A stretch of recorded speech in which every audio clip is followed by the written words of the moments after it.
ke-1602, terbentuknya VOC yang didirikan oleh Johan van Oldenbarneveldt. Terbentuknya ini disebabkan oleh persaingan dagang antara pedagang Belanda dan juga ingin merampas rempah-rempah di Nusantara. Tahun ke-1808, terbentuknya sistem kerja paksa oleh Herman Willem dan Diels, yang bertujuan untuk membuat jalan sepanjang Anyer sampai Panarukan untuk tujuan kepentingan militer. Tahun ke-1830, terjadinya sistem tanam paksa oleh Johannes van den Bosch. Sistem ini mengharuskan para masyarakat menanam 20% tanahnya untuk Belanda. Tahun ke-1860, adanya sebuah novel yang berjudul Max Havelaar, ditulis oleh Multatuli, Edward Dawes Dekker. Novel ini menceritakan tentang bagaimana bangsa Indonesia begitu tersiksa oleh pemerintahan Belanda. Akibatnya Belanda merasa malu atas perbuatan. Tahun ke-1901, Belanda membentuk politik etis politik balas budi. Isinya berupa edukasi, transmigrasi, dan irigasi. Pembentukan ini adalah bentuk tanggung jawab Belanda terhadap rakyat Nusantara. Tahun ke-1908,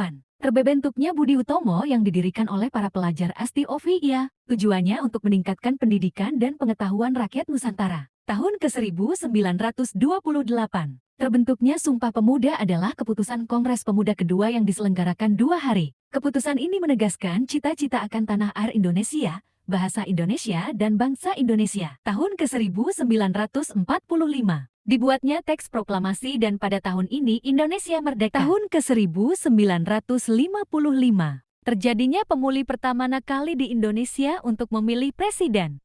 Tahun ke-1965, terjadinya peristiwa berdarah yaitu Gerakan 30 September atau G30 SPKI. Terjadinya peristiwa berdarah itu disebabkan karena PPKI yang ingin mengubah ideologi Pancasila menjadi ideologi komunis. Tahun 1966, Orde Baru. Pada tahun ini dikeluarkannya Supersemar oleh Soekarno kepada Soeharto. Tujuan dari Supersemar adalah untuk memulihkan situasi politik dan keamanan negara. Tahun ke-1967.